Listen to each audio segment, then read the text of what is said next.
Si ka mujtë fëmijët me mësu kur nuk kanë pas libra? I kam pas librat e vetë, se faktikisht i para se me fillu konflikti ke mujtë me mësu në gjuhën tone. Pro ka pas librat shumë gjuhën Shqipe, edhe ata i kanë marrë dhe i kanë rujt ato në shtëpi. Nëse libri është gjetë prej anës serbe, është djegë, se ti nuk e mujtë me mësu në gjuhën tone. Po librat i kanë rujt këta.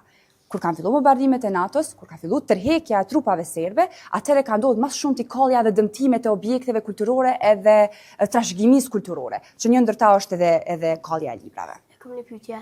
Po. Pse u kon kaq e rëndësishme për Serbinë nuk ka Kosova pjesë e Serbisë? Kjo shkon mbrapa në histori, pra duhet me i hi goxha fellit dhe tematikës së Jugosllavisë. Unë ju sugjeroj shumë me hi edhe me mësu edhe çka funksionu Jugoslavia si kur shtet në veti, po Kosova në Jugoslavi është njohur sikur provincë e Serbisë. I ka pas drejtat e veta, po prapë është njohur sikur ajo. Serbia nuk ka pas qef me marrë vetëm Kosovën, ta cekën pas ramjes Jugosllavisë, qëllimi ka qenë edhe ka Kroacia, edhe Bosna edhe Hercegovina, e në fund ka qenë Kosova.